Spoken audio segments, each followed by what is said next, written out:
Hello, hello. Hey, How's it going? good. How are you? I'm doing just fine, thank you. Sorry about the delay. Oh, no Um, problem. Thanks for willing to talk again.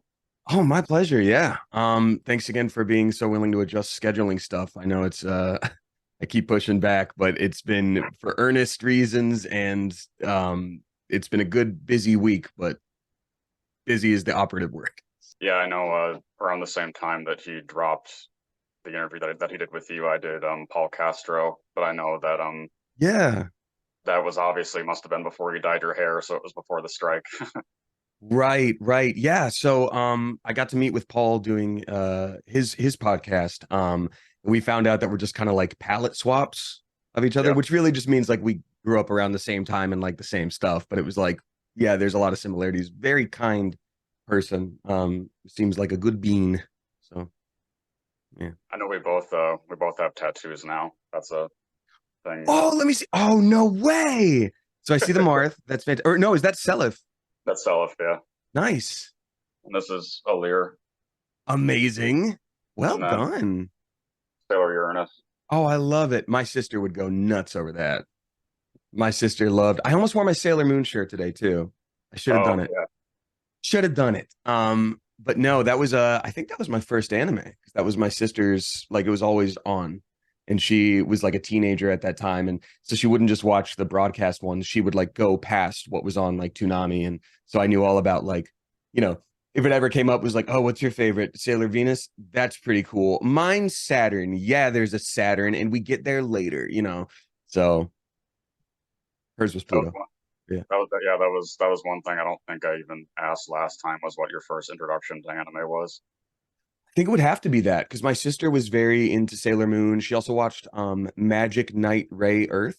Yep. Um and so Makona is the little animal sidekick bunny rabbit, but it's not a bunny rabbit, but it's a bunny rabbit that they had. And so as a little kid, I was obsessed with Makona. So she didn't have she was a teenager, so she didn't have money for a birthday gift one year, and she gave me like a little Makona toy that she already had, which was very sweet. And now as an adult, I appreciate even more. But yeah, I think that would have to be it for personal anime beyond like because I would still watch it when she wasn't in the room. Because I got into it. I think that would probably have to be Pokemon. Um, but it's funny because it is so different than the usual like shonen style anime I ended up watching after that. I don't As a kid, I don't think I understood what anime was or what the classification requirements were. So when people told me like, "Oh, Pokemon's an anime," I'm like, no, it's a video game and a cartoon. And so it wasn't until later that I realized that would probably have to be it. Yeah. Well, I'm sure maybe you weren't either, but I don't think anybody was expecting your first anime role to be like in a shoujo anime.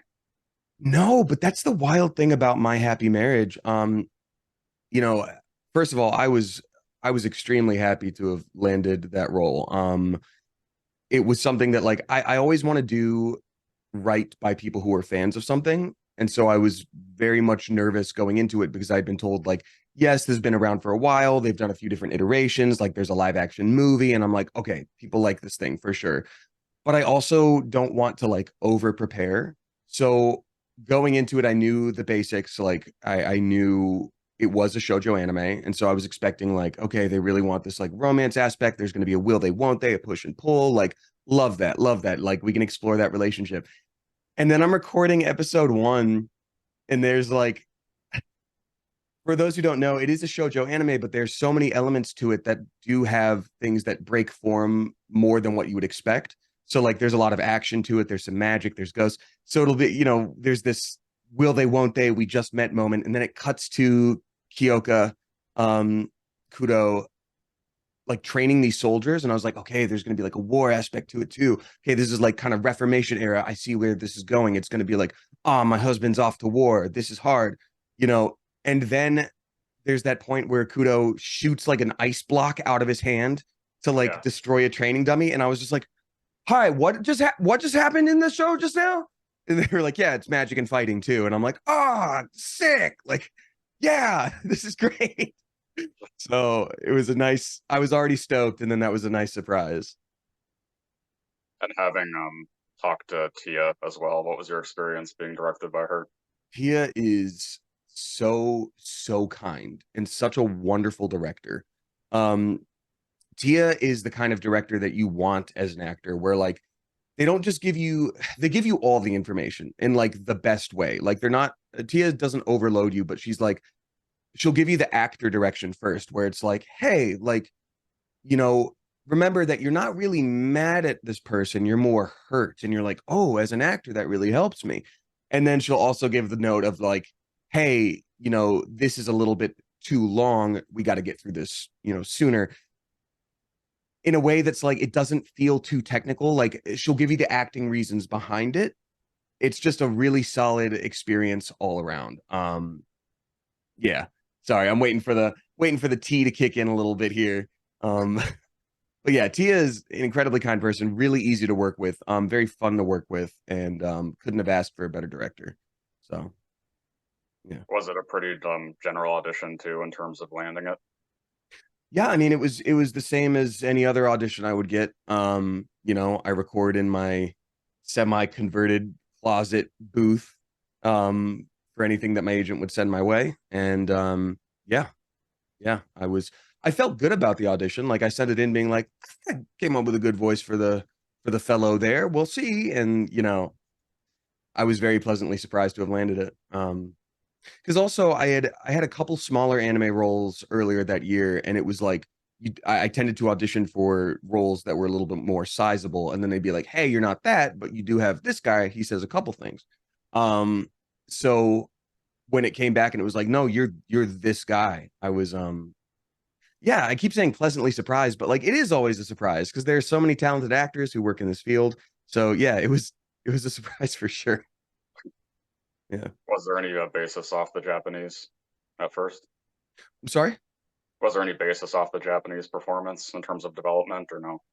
Oh, you mean for me coming up with voice? Yeah. No, not really. I think sometimes when they play Japanese reference like in the studio, that'll help like sort of inform what you're going through. But in terms of the voice, like when it's something like that that's being played so close to the chest, you know, the show isn't really overly, you know, expressive in any way that you wouldn't find in any other kind of media. You know what I mean? It's not like the stereotypical anime where they're really trying to like show you, you know, and I find that a lot more nowadays too, where there's a lot more like reserved acting in anime. So, you know, it is obviously a different twinge on my voice with a different like layer of tone to it, but at the same time, I'm not trying to like put anything on.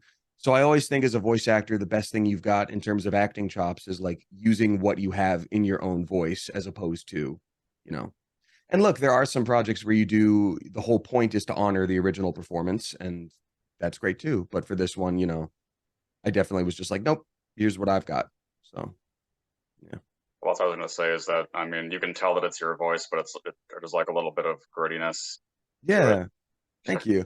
I think that's the fun thing where like there's always a balance as a voice actor where, you know, someone's like, "Oh, I knew immediately that was you." And you're like, "Okay, like shoot, you know, I am acting." But at the same time, it does also mean like, you know, I had my friend Rachel reach out to me recently who heard I had a smaller role in Akuma-kun, excuse me, on Netflix, and she was like, "I knew immediately that was you because I've heard you in so many projects now I can pick out your voice." And I was like, "Oh, that's cool. Like that's a cool vibe. That that's very validating, I guess." But Hmm. yeah. How could you relate to Kudo the most then? I think probably in the ways that most of us can relate. You know, it is a love story, but it's not easy to open yourself up always. You know, Kudo is somebody that has a lot of responsibility on his shoulders from a young age. I can relate to that. Um, and when it comes to love, you know, he's sort of been shown, to the best of my knowledge, it's all been very sort of procedural. It's all been very businesslike. It's about combining strength as families.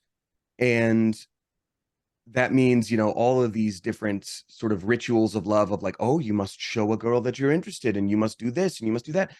It sort of feels maybe performative, or it feels like it's not connected to the business like aspect of things. So there is this tinge of like inauthenticity to it when he's being shown romance. So, I think for anybody who's had a romantic experience, like if you're really interested in your partner, there is this aspect of like, wow, how could I be so lucky that they're interested in me? Like, there's no way this is real, right? Like, I'm in a coma and this is a dream, or I have money that they know about that I don't know about. Like, it's that kind of vibe. So, um, letting him self open up to the idea of feeling something like that and having it matter to him more than everything else that's been told to him that is supposed to matter, um, I think is a really fun thing to watch and a really fun thing to portray.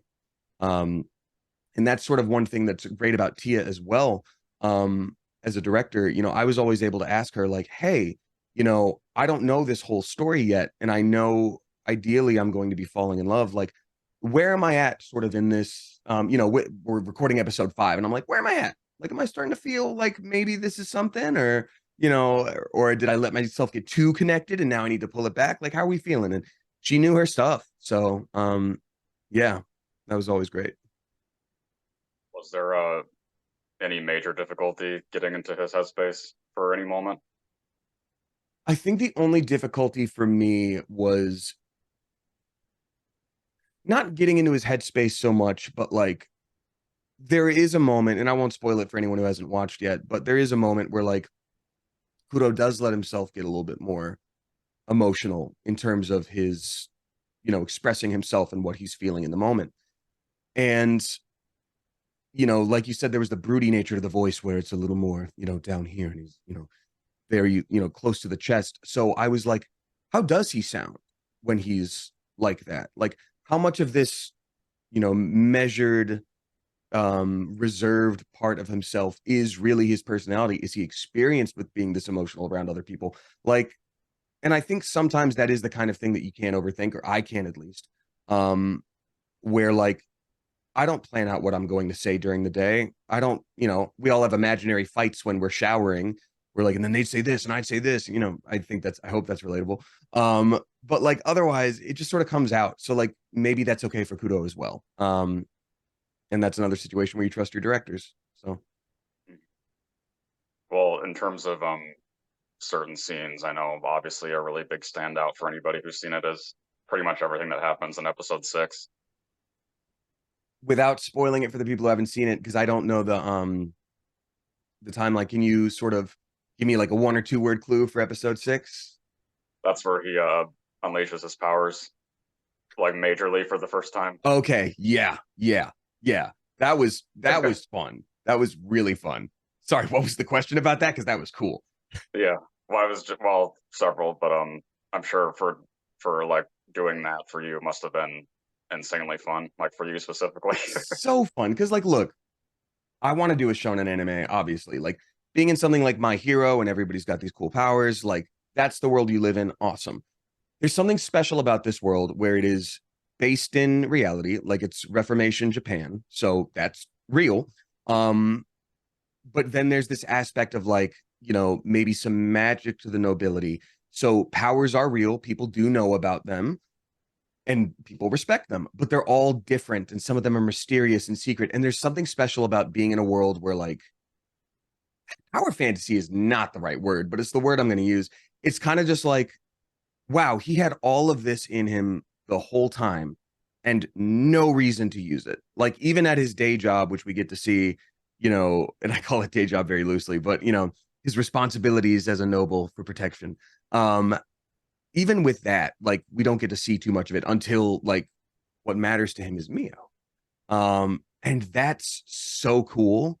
That's so cool. Like again, if you're in the shower having a imaginary argument with someone in your brain, it's also the kind of thing where like, oh, if anyone ever hurt someone I loved, I'd go nuts. I just saw an action movie. I'd do all that. Like, and Kiyoka Kudo, the ability to just to have the ability to be able to back that up with just like the same like is just so cool.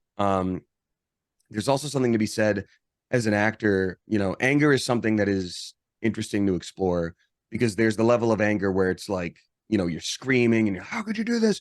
And then there's the level of anger where like nothing on your face changes and you're just like, this is the thing that happens next. And to see Kudo sort of enter that mode and be like, nothing is keeping my love from me. It's just, ooh, ooh.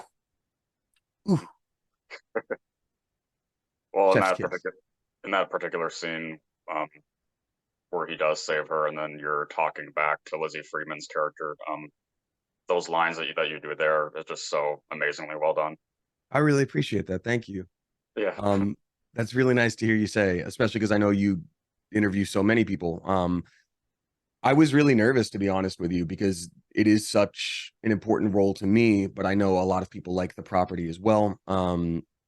And I was up with some fantastic actors, and I was just hoping I'd be able to stand next to them, I guess. Miranda Parkin is incredible as well. Like when I first started to be able to hear the Mio voice, I was like, whoa, like this is perfect. Like nailed it. So yeah, thank you. Thank you. I'm just glad people have been enjoying it. And it's also been really nice because I've had friends, like even close friends, like watch it. And then I'll mention that I was in it and they'll be like, wait, who'd you play? And I'm like, Kudo. And they're like, what? Like, that was you. I love that. Oh my God. And um, that's a big honor for me to have people in my life already enjoy it. And then me say, like, oh, by the way, I did that. Yeah, I think it is, even though it's the genre that it is, people who don't like anime can also appreciate it significantly too, I think.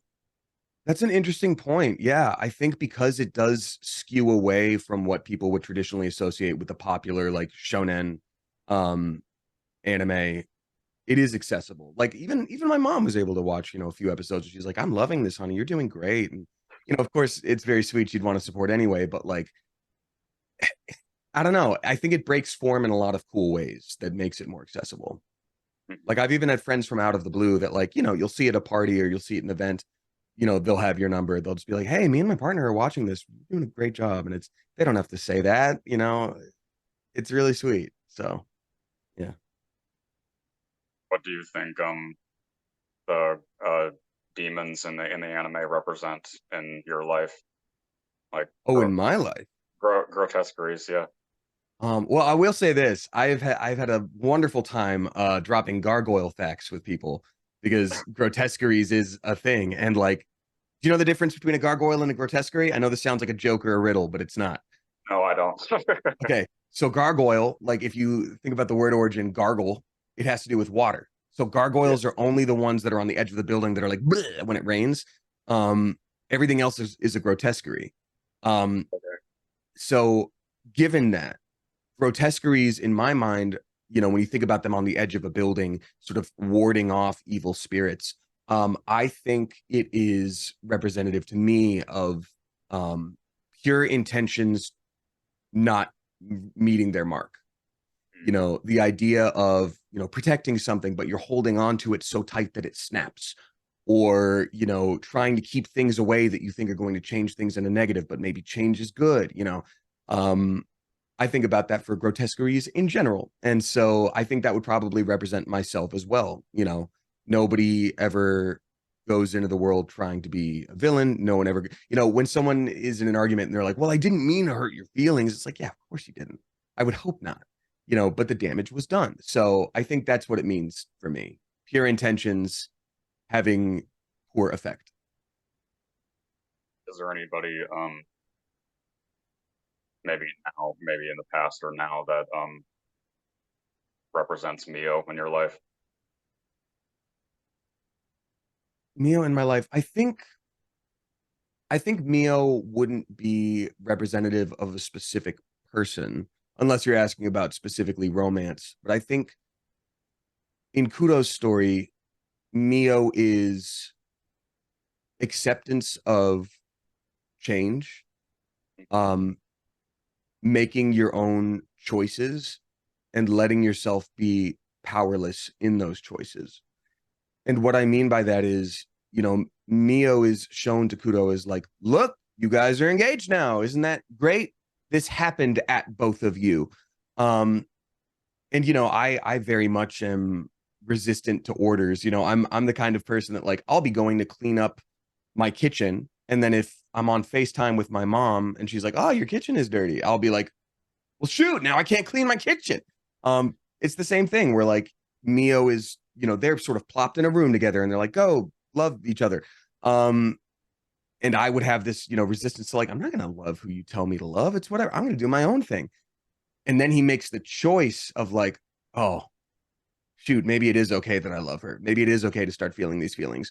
But then when he starts to feel some pushback, from her, or he perceives it at least without spoiling anything, he's just sort of like, okay, you're making your own choice.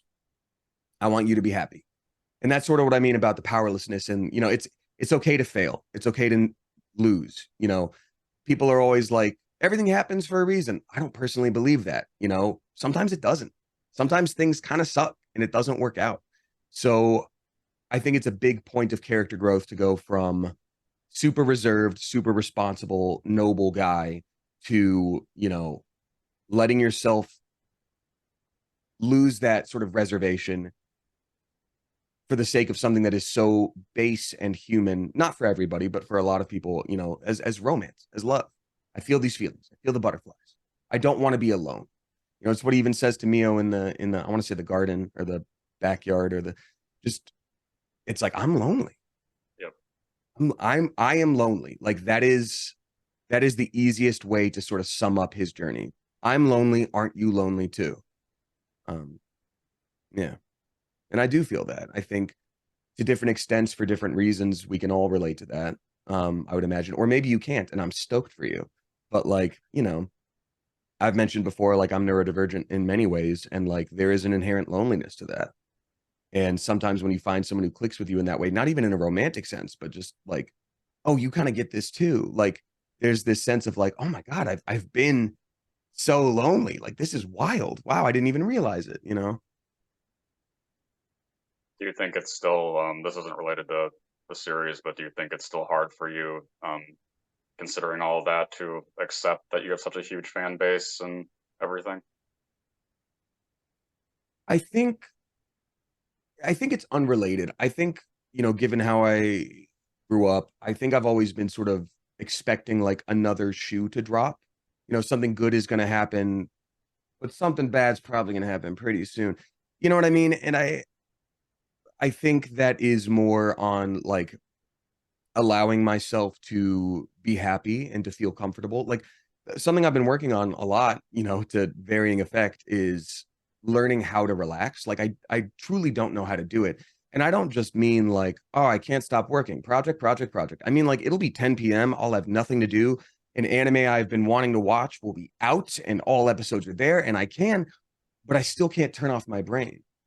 And, you know, so regarding the following situation, what matters most to me is that something that I am getting to do that allows me to feel artistically fulfilled and have a lot of fun is also having a positive impact on other people. Um, and I don't mean, I'm changing anyone's life with my acting work, but, for someone to be like, hey, I really enjoyed this thing you did, that's really nice. That's a really lucky position to be in because we all need jobs. And it's rare that someone says at the end of the day, like, hey, good job at your job today. It's like, wow, that's inherently lucky. So when it comes to fan base things, I've never really looked at the numbers as, which is weird because I quantify everything else in my life, but I've never looked at the numbers as like a measure of success or, validity or anything like that. Because it can go away at any time too. Like I guess that's the other shoe dropping mindset, but I've like seen so many people like be on top of the world and then, one day it's just like, oh yeah, you're just not as interesting anymore. Or like, you just sort of stop getting cast, I guess. And it's so it goes. So I'm letting myself as best I can be happy right now. I love connecting with people on my Twitch streams. That always actually that's probably where it feels most real to me. Because like, how can you quantify in your brain 200,000 people versus 100,000 people versus 10,000 people? It doesn't. You can't visualize that. It's not in your bubble of like making real people. But when you stream and there's anywhere from 500 to 900 people there and they're taking part in a conversation and you open up about something in your life and some people can connect to that, like that's what feels really cool. And I'm very lucky that all the things I do sort of flow back into each other as well. um Case in point, when Miranda and I do I don't know when you're planning on posting this, but we're going to be doing a Streamily signing of our characters live, and they were like, hey, we could do it on the Streamily platform, we could figure it out on the YouTube channel. I was like, my Twitch community would probably dig that. And they were like, great, we'll do it on Damien's Twitch. And so that was, I'm excited for that because it's a merger of like, hey, anime fans, like Yep. this is my group of people too. Come hang out. Like, yeah. Well, going back to the series, the next thing I was going to ask was if there was a single moment that you had to get the most emotionally involved for him, or not as much. I think the conversation in the garden that I referenced earlier was hardest for me. I did that recording session and I left that recording session thinking like, I don't know if I got there. I don't know if I got where I wanted to be. I don't know if I felt right about that. And so next time I had a session, which was like a couple weeks to a few weeks after that, I was like, is there any way, we can take a listen?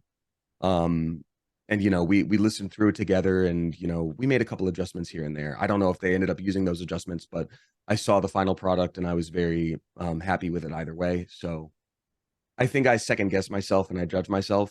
I really love living in the moment and not over preparing, but then sometimes if you put extra pressure on that, it's like, no, I should have like what could I have done the night prior?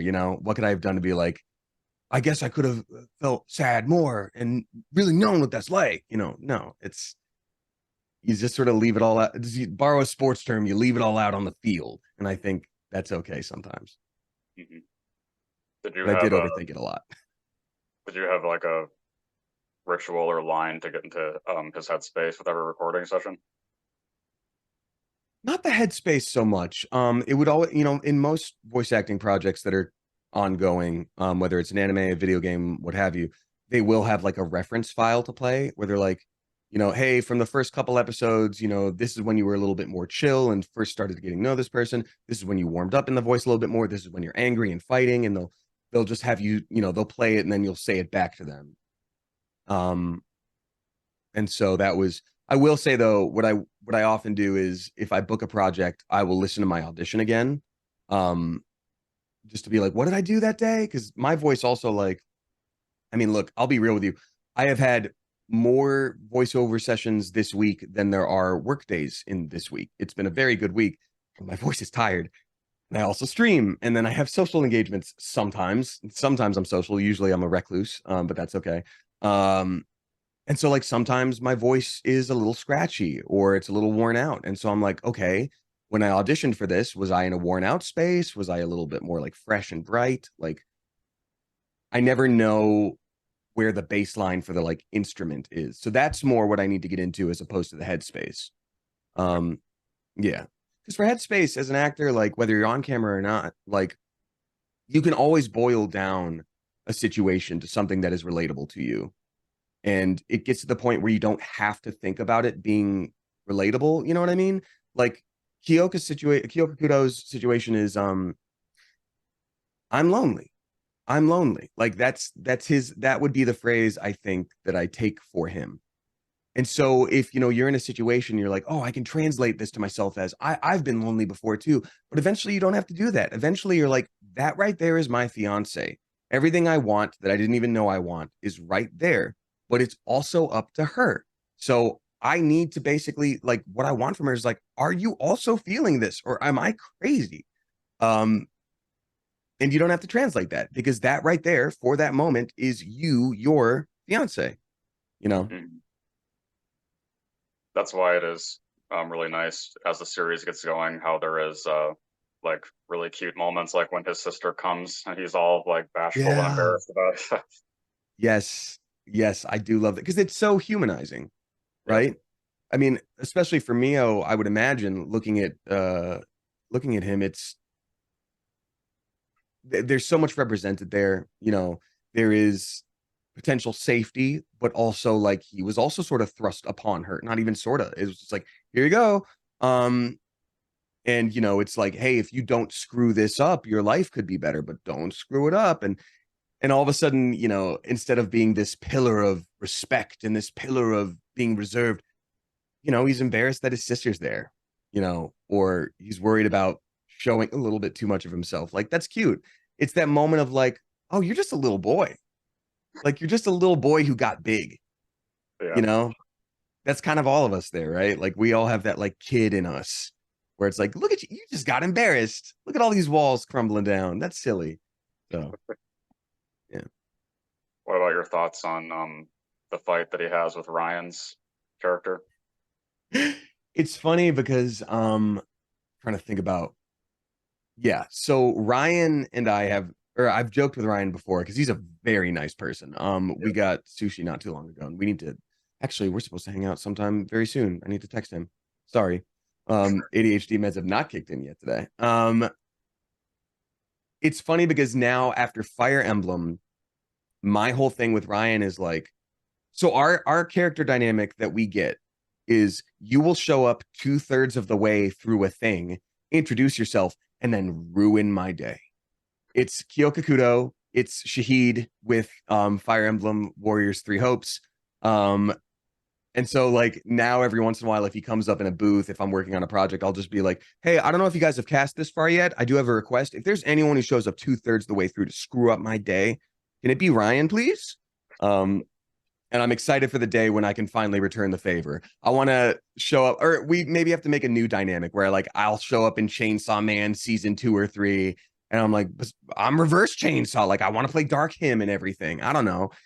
We have to come up with our own new dynamic. What was the actual question? I'm so sorry. No, it was just what your thoughts were on that fight and like him getting or what ends up happening to him. I think Ryan did a great job. Obviously, and he also did a wonderful job at like humanizing this character. You know, I know the way the character's written, there are aspects to him that sort of justify, at least in his mind, why he does what he does. As there is would be with, you know, hopefully any villain or adversary in a show. Um, but Ryan did an awesome job. And I also think it's like a little bit representative of, you know, it is Reformation Japan. So Ryan's character was much more about like subterfuge and, you know, relationships between people. And like he had a gun. And like Kudo is more about like the old ways and has a sword and a bunch of magic, yes. But like it is, I did sort of get some symbolism there of a changing of times. And that to me sort of is representative of choice, like how I brought up before. You know, it's Mio looking at like, all right, are you going to be going with what you were given in the first person that was ever nice to you, or like, is this better for, you know, everything else, or am I even wanted by Kudo at this point because of an misunderstanding? Um, though I guess I can't really espouse the word choice to Mio's situation because in so much of the show she is just not given one. So maybe that's the wrong way to put it, but I still think it's representative of that kind of changing of seasons. Would you Yeah. rather have fire or lightning magic? Oh, me personally, Yeah. I would say, oh, that's a great question. You know what, Chris? I'm glad you asked that. Let's go into it. Um, you know, first of all, when we're all sitting around in a friend group, you know, and someone asks what kind of bender you would be, at different times in my life, I've been told different things. But it's always like earthbender or firebender. Oh, maybe you would be lava because it's the combo of the two. So I've thought about this a lot. I think fire is really cool on paper. Um, but it is a very destructive force. You know, yes, you can use it as like an Uncle Iroh situation to make the perfect, you know, level of green tea brewing. And, you know, if you go into the proper way to brew green tea, Uncle Iroh from Avatar is even stronger than you'd think because, you know, it's so specific how you have to brew that tea to make it the way he makes it. Um, but again, at the end of the day, it is destructive. Like, you know, you blast somebody and you miss, it's going to burn something. And dog, I live in California. You can't do that. You're going to get in so much trouble. If I were in the modern day, present day, definitely I would do lightning magic. I think there are, you know, yes, lightning can jump, but I think it is a more targeted kind of approach. Also, you know, I don't know what the next 10 years are going to bring. Are we living in a cyberpunk future, Chris? Like, you know, I'm not going to try to heat up tungsten in those bots to try to get them down. I've got to do some electricity stuff and fight them. Or, you know, my friend is downed and I'm like, no, this can't be it. You can't go. And then all of a sudden they're like, they're back, and I could just see more applicable uses for lightning at this point. Yeah. Well, then he also has that significant barrier ability. Yeah, you know what? So that's the thing. When asked what I would want a superpower to be, I don't know. Did you ask this last interview about superpowers? No. I answered in someone's interview. Barrier magic would be my thing for sure. Okay. I think it's I think it's narratively cool. I think, if you think about it as more contained than what Kudo does,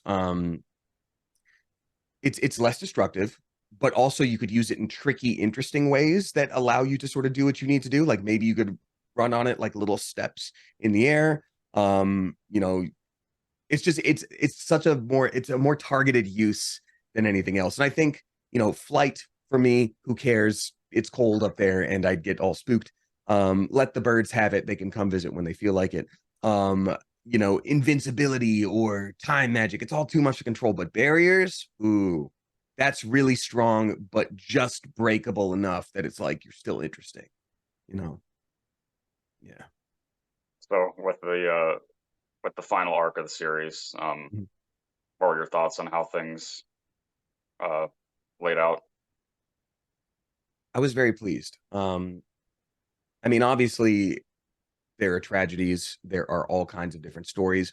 Whatever direction the story would have gone, I would have respected and enjoyed. But I think as somebody who's also, getting to experience this anime, I thought it was great. I thought it was great. It was, how spoilery do we want to get? I guess at this point, in for a penny, in for a pound, people have Yeah, I mean, probably watched I it. made a post about it in the subreddit for the series, so everybody Fair would enough. know. Um, I think it's so cool to have Mio be the one who rescues Kudo. Yeah, Um, I think it is very meaningful because it is her time finally to be like, hey, you have this power. Hey, you have this choice. But I don't think that was, contingent on her having that like innate familial ability anyway. Like, I feel like at that point as a character, Mio already would have chosen to do whatever it took for this person, and for her comfort and her love and her safety. And it just helped that she had cool dream magic. But like, how cool is it that something that was plaguing her for so long, both literally through magic and, you know, in a societal way, because it was like, you don't have this, but maybe you do, and everyone wants you, and everyone's making choices for you. She gets to use that and say, no, this is mine. This is what I'm going to use it for. And I think it adds a cool balance to that relationship where, like, look, it's Reformation era Japan, and they were both told, like, you are each other's fiancés. Like, there is a huge, huge power imbalance there. So, how cool that she can finally be this presence for someone else. And Kudo, of all people, who was constantly there being like, no, I'm going to smash things that are in your way until we get to be together. And then finally, she just gets to go, like, nope, like, all the bad things gone. Like, I'm going to save you. That's what I'll do. And he gets to be not only in this position of dropping his walls to love, but like being saved, being taken care of. Like, metaphors be damned. Like, it's a literal, like, you are saving the person you love. And I just think that's so cool. are you Yeah. aware of what the stuff that happens in the books or no? I'm not. I do have the books, Oh, so I will be reading them at some point. Um, but no, I don't want to know yet. I don't want to know. You know, who knows? do You you have know, a do you have a personal headcanon for what you'd like to see for his character? I think what would be interesting for I don't, but I can come up with one in the moment. The series ends with them walking into sort of that ballroom, or that whatever event they're going to, and they've chosen each other. I think it would be really interesting to have them sort of explore this romance on equal footing, because it has been so much about him like needing to save me, or he decides when to drop the emotions and then when to turn them on. But like now Mio has shown how strong she is, how important she is, and like, can they stand the test of time together while dealing with real world issues for them? It's kind of like a camp love. Like, ah, we fell in love at summer camp, but then also like we get back into the real world and it's kind of hard. Like, I want to see them deal with the day-to-day struggles of like a serious relationship. And also there's magic. So Yeah. Were you surprised that there was already the immediate second season announcement? I am now. Oh, you didn't know about it? Yeah. That's been out for a while. Is that an official announcement? Yeah. I'm shocked you didn't know about that. I'd heard rumblings, but like I don't think there was I didn't remember seeing it on like an official. Huh. Well, that's cool. Yeah, that's comicbook.com right there. I'd heard rumblings, but like ever since season one premiered, I'd heard rumblings. And like it was also during the SAG strike, and like that was a whole thing because like you can do dubbing during the SAG strike, and that was fine. But I was like, can I talk about being on the show? And they were like, yeah. And I'm like, well, what does that mean? Like, I don't want to, how much, what does, yeah, I mean, like, how much can I say? So when someone brought up season two, I think it was like in my Twitch chat, I was like, oh, neat. I'll explore that later. So yeah, okay, cool. Then I guess I will read the manga beyond where it goes. I don't know. That's pretty cool. Well, there is, and there were just a couple weeks ago there were screenshots put out for a special OVA that comes with the next book release in Japan, like in the spring too. So, Nice. yep. Cool. Good news. Did you also, this might be obvious, but did you dye your hair silver because of Kudo or? Actually, no. No, that's the crazy thing. Because I made such a big to-do about like, yeah, I dyed my hair purple because of my Fire Emblem character Shez. In reality, it's like, yeah, it'd just be cool to have purple hair and change it up. But like, it's because of Shez. And so then I've always wanted to have white hair. It's such an anime thing. Devil May Cry, Tokyo Ghoul, pick a thing. Um, and so, for the longest time, whenever I went to get my hair dyed, I, would be told like, no, we probably can't do that with your hair. We probably can't get it light enough. It's too thick. It's too dark, yada, yada, yada.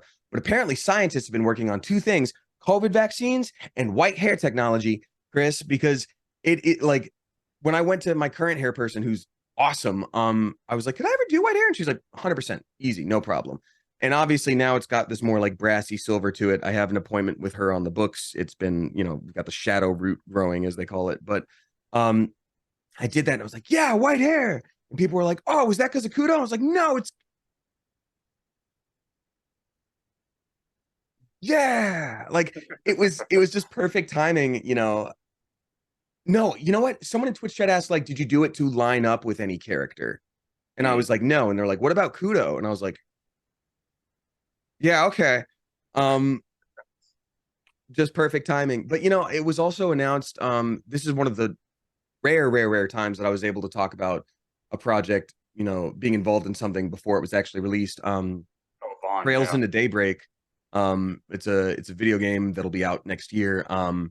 And I play Van Arkwright, who's the protag or one of the many. But he has dark brown hair with like a blue streak, and I've already done that.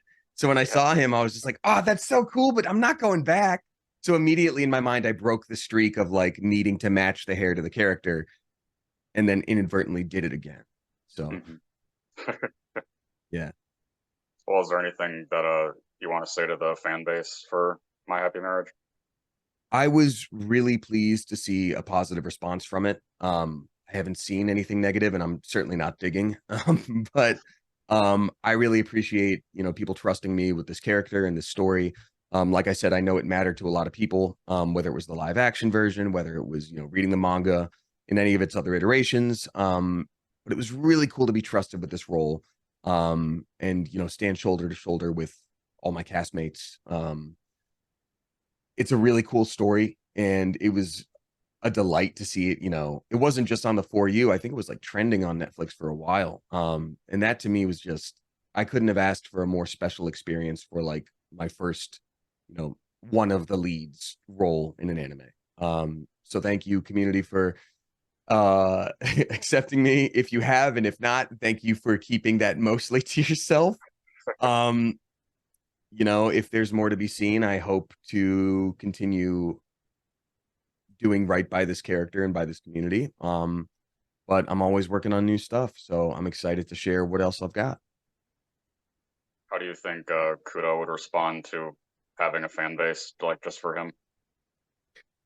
You know what? I was gonna say like, you know, he'd wave it off like Sasuke style, but I think that would be one of the few moments in his life where he would like let the wall drop a little bit and almost go like a little bit blushy, where it's like, you know, oh, people have fans. Like, what? And it's like, oh, look at you, you're getting a little bit flushed. He's like, I'm not. That kind of vibe. Yeah. That's my So guess. I did also want to bring up the because you obviously got to come back for a normal unit for Saul and Fire Emblem Heroes, and then you got to play Summer Shez too. The summer. Yeah. Yep. So that's the funny thing about that. I recorded for the Saul that released, normal Saul, I Yeah. recorded that before I ever booked Fire Emblem Warriors Three Hopes. Oh wow. Isn't that crazy? Like that was my first introduction to Fire Emblem as a voice actor, and then that team that was working on it. And so I think I recorded both Sauls at the same time because you know I play gotcha games and I've played Fire Emblem Heroes for a while, and so you know when I got in, they were like, "All right, Damien, this is for the game Fire Emblem Heroes." I'm like, "Great, I was playing it this morning," and you know it was a really easy thing to get into because I knew, you know, they're like, oh, sometimes when you tap a character, they say something. I'm like, oh yeah, absolutely. Like I know I've got my favorites and yada yada. So I already knew what was up. So I think that's what maybe opened the door to them being like, maybe audition for other Fire Emblem stuff. So it was really cool to see it kind of bookend the whole situation of like, wow, this came out after. Same thing with Starfield. You know, I started working on that like 6 years ago. Oh, Um, and that was like right when I had joined Smosh and all that. And you know, the past 6 years have been wild. And I've been a voice actor for a long time, but this is by far where the bulk of my work has happened. And so to have that bookend everything and finally come out when I was still just like pretty inexperienced as a voice actor, um, kind of crazy how that works sometimes. But production cycles are out of my hands and I just do the best I can when I can. is there any like story about coming back for the summer Shez? Because those were just really funny lines. Oh, thank you. You know, I think that was the first time I'd recorded anything Shez related since you know the game actually released, so it was interesting playing the game and hearing myself and hearing how that influenced my own performance because when I came back for Summer Shez, I think I was a little bit more like amped up and hyped as Shez than I was previously, and I didn't do that intentionally at first. I remember like recording and being like, is this am I too like peppy? And they're like, yeah, it kind of works though because it's summertime. And I'm like, okay, cool. um and it's funny because so Joe Zija, who plays Claude, Yep. he did that Claude summertime cosplay, and I was like, I'm gonna do that too. I want to be Summer Shez and do my cosplay. Um, and I hit up my friend Sarah, who's an incredible costumer. We've been friends since we were kids, and now she also works in LA and does costuming and wardrobe and stuff like that. So she made me like Summer Shez trunks, and I was all ready to do it, but I think Joe got busy and I was not in the shape that I wanted to be, you know, next to Joe. I think Joe had like a military background too. And so like he's a pretty strong looking fellow. And I'm like, I reflect light. Like I'm not gonna go to the beach like not in the shape I want to be, also like literally see through next to Joe. So like it didn't happen, but who knows? Maybe that'll happen in the future. But it was cool to see him released also as like to get in the nitty gritty of a gotcha game, you know, he is a free unit that you can like max out, but you know, he's among the newer free units, and so pretty strong for a 4-star pull. Um, and so I was kind of stoked about that because I was able to max him out and use him along with all the other like rare characters I'd pulled, and he could still, you know, stand his own. So, um, you know, I have a whole Shez team in game now. I have a whole me team, and then I have a whole like my friends team. Like I have the three houses leaders with Shez, like in all the different forms. Like I'm glad they give you like 20 something templates to make for yourself. Yeah. Yeah. Well, it sounds like you still actively play Heroes then. I do. In fact, I subscribe to the like what is it? FEH club or whatever. This is the Yeah. first month I'm like putting the subscription on hold because I'm, just very busy and haven't been able to play. But like I do keep up with it, and I've got a lot of friends who are in game, like Valeria Rodriguez. They're one of my best friends, and they play Stay there. Safer or Cipher, I believe. Yeah. Yep. And so they just had that banner up, and now when we recorded this, they just had that banner up that had Cipher and I think another character that Val plays, and I was like, oh, cool. And so I always try to pull for my friends' characters when they're up, and they're often up. So yeah. Well, since you did mention you had a friend that could make costumes for you. Is that the same person who did the Astarion that like broke the internet when you posted all that stuff? I wouldn't say broke the internet, but that, oh, Chris, you do go on. So I did reach out to her, yeah. But she was able to sort of like source things, which she's really good at as well, because that's part of her job. Um, sometimes she doesn't have to make something. She'll just be like, hey, I found this thing. If we can find it in your size, it'll work. She's also the type of person that can go to the garment district and just get fabric and make something from scratch, which is what she did for Shez, or excuse me, the summertime Shez stuff. But she helped me find different options for Astarion shirts and pants. She had to do a little bit of work on the buttons on the pants, and then that was it. Um, and then everything else, I reached out to other cosplay friends, including her, being like, hey, ears, and got some recommendations. I also went to a beauty supply store, and I've done my own like eyeliner and eyeshadow before, but I've never done like base. And so it's a very well-known makeup store, and someone comes up who's clearly an expert, and this is around Halloween.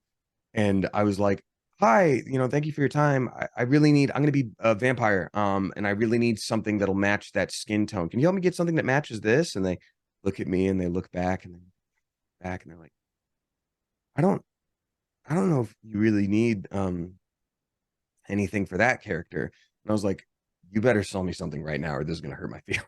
Like, just give me something. Give me something. I'm coming to you saying I want to play the undead. And they're like, you're fine. So I was like, what would you give me if I wanted just an everyday concealer that I don't want bags under my eyes because I don't sleep very well? And they're like, okay, we can do that. I'm like, good, thank you. So that worked. Yeah. So I guess the most safest thing you can talk about you're part of is that post you made the other day about Lego Fortnite. Yeah, I don't know really what I'd be allowed to say other than Lego Fortnite is out. I am a friendly NPC. I've had a couple people reach out and be like, "Is this guy you?" And it sure sounds like me, so I'm pretty sure that's it. Um, I'm always very wary when it comes to releases, because while I was given permission to talk about the fact that I'm in it, you never know if there are more updates coming or if like different characters are going to switch around. Like I never know fully. So until they say you are this guy, I'm just general and like I'm in it. But I love the Fortnite team so much. My God, those writers and everybody on the call, like for again, like 5, 6 years that I've been working on it, it's always such a delight. And I'm just always so pleased that they bring me back time and time again. Um, and I love that they keep going because the family keeps expanding. And so whenever I see another friend post, like, I get to play spooky guy, I'm like, yo, let's go. Welcome to the family. And it's just a great, great, great team. So all my love to them. Goodness gracious. Have you ever seriously considered putting out like a EP or a single or something? Because you can sing pretty well too. Oh, thank you. Thank you, Chris. I singing for me is fun, and I think I'm an okay singer. I get really in my head about it and second guess myself and judge myself. So the idea of putting out a full EP would be tough. I would love to I've seen some other voice actors do things where it's like, hey, I did a cover of a theme song from an anime I'm in with another voice actor. Like, I think that'd be cool. Dawn M. Bennett, who's, Femshez, Yeah. and also so many things. God, what a wonderful person. But she's an incredible singer. Like, Yeah. I got to go to her birthday party last year, the year prior, I forget, but like there was karaoke and she did an incredible job. And I'm like, I could see us doing something like that. I think I would need help though, because I also think like I had brought this up to people recently. I'm trying to be more active on TikTok. And I think it'd be fun to sing things now and then, but singing to me sometimes is like, and maybe this is just the neurodivergent part of me that doesn't quite get the vibe, but sometimes it feels egotistical or like I'm trying to be like, look, I'm going to stand here and sing at you like this if you think I'm good. And it's really hard for me to wrap my head around that because I don't go, there are a couple things here and there that I'll just be like, oh, I could listen to that over and over, but I don't usually seek out like, I want to hear some good singing today. So I always feel like I'm thrusting it upon someone else to be like, listen to me now. I don't know. Probably an overthink. Have I ever seriously considered it? No. Would I? Maybe. Well, the biggest result that comes up, because I noticed people commenting that, like when I posted about doing this in the Discord for the series and stuff, and Oh people yeah. people were talking about the I didn't know about it, I had to look it up, but the like hereditary pop punk skit thing that you did like Oh in the yeah. yeah. That was fun. That was a fun day. Well, so for anyone who may not be familiar, that was with Smosh in a series called Try Not to Laugh. We try to make each other laugh through improvised things. Sometimes people come in with like an idea of what they may want to do, but for the most part, it's I and a lot of people try to keep it mostly improvised. And like that was they wanted the genre, was it like pop punk? I think was the Yeah. prompt, and it was like I was like, okay, so Hereditary, love that movie. I love horror films, and I think it's so good. But because of that, like I can kind of play with it, even though it's extremely dark. So yeah, I think that was just me having fun, and I think that sort of goes back to the other answer. When that's me having fun, improvising, and thinking like, oh, I'm being like a character, I'm being a goofy person who could sing like this. That's when I feel like I can sing okay. But if I'm sitting there and it's like, sing, Damien Haas, sing, that's when I'm like, I don't know. So yeah. And then I sang at my friend's wedding and I was honored to be asked to do that. But even then I was like, are Oh, you sure? Like, so yeah, cool. yeah, it was fun. I got ordained for that as well because I married them at each other. So that was Yeah. fun. So did you want to promote the Streamily thing that you mentioned before? Oh yeah, sure. So Streamily, if you don't know, it's a website that allows you to buy signed prints from voice actors. Uh it's signed live in some capacity. Some people do it on their Instagram live, what have you. I always do it on my Twitch. It used to be a thing where the store was open like all the time, and I would just in the beginning of a stream be like, "Hey, we got a couple orders today. This one's for Tummy Sire." Boop, But yeah, we are doing a one specifically. I think it's on the 17th 17th of December 20 and 23 in the year of the now. Miranda and I will be through separate feeds, but like on my Twitch stream, twitch.tv/ Damien Haas. You can order individual prints from us or duo prints. I think the way it's going to work is all the duo prints will be signed by Miranda first, then they'll be sent to me, then I'll sign them and then they get sent off. But either way, it's all live. I did actually just get the prints of I got a solo one done by an artist, and I just got it in the mail. So do you want me to open it up and we see how they turned out together Yeah, sure. in case I'm disappointed? Oh no, they got his butt all wrong. Um, well, that's a lot more packing peanuts than I expected, Chris. I'm really glad this is off screen. Um, ooh, actually, that turned out great. Look at that. Okay, look at that go. Look at him. Look at our Oh wow. boy. I Yeah. got, but I got the holographic version too. Oh, wait a minute. Hold up. One and two. Oh, wait, there might be more prints waiting for me somewhere. Or maybe they're inside. Oh, they're gonna be inside. Got it. These are the holographic ones. Oh, cool. Sorry. I'm experiencing this in the moment, which I thought would be cool, and now I realize I should have waited. So this is the holographic version I'm realizing, and it's just showing in his Yeah. outfit, and the background is not holographic. So that's pretty neat. Pretty neat. Yeah, looks great. Thanks. Thank you. Sorry. I was Oh, like, you're okay. I thought it'd be a fun reveal because I like literally was running to do this and I was like, oh, I'm late. Oh God. And I grabbed that on my like way into this room. And then now I'm like, I probably should have just had that open. Huh? Or maybe didn't need to do that at all, some would say. Well, I know uh since I obviously asked the legacy question last time, the something that I can end this with is what do you think that you, I don't know, learn the most from your childhood or from your parents that you've taken with you into your career? Mm, that's a great question. And I think we did talk about this last time in some capacity, but um I think, my dad was a very exceptional person and worked so hard all the time to make things, okay for my family as best he could.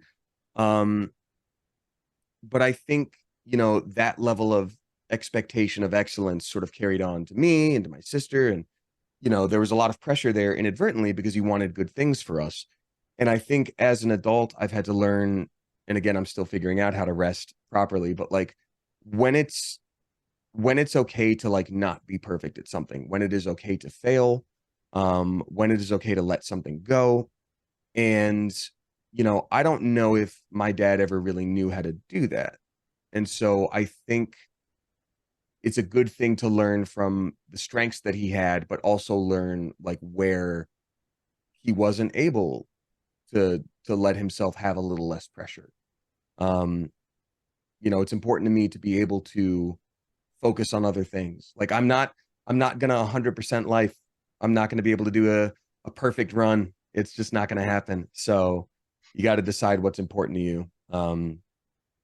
And that goes for career too. Again, I had more voiceover sessions this week than there were work days in this week, and I'm very lucky and very happy. But we're doing this on a Saturday, and like I'm toast. I'm pretty tired. I really need to rest, and I have more sessions next week, which again, very exciting. But like, maybe there will come a day where I have a bunch of things coming at me at once, and I'm like, hey, I can't do that because you know, given what I've said, some of the days I had to do 2 sessions in a day or more. Can I physically do that? Maybe not. So, yeah, learning when you've done enough, I guess. Yeah. Well, thank you so much for talking again. Thank you, Chris. I appreciate you. Yeah. Always a delight, and I hope when we talk again in the future, I'll have more cool updates. I'm sure this won't be the last time, and we'll, you know, thanks for telling me about season 2. Feel free to do that anytime. Like, how did you feel? How does it feel being cast as the new lead in a reboot of Devil May Cry? I'll be like, what? What? I know. Yeah.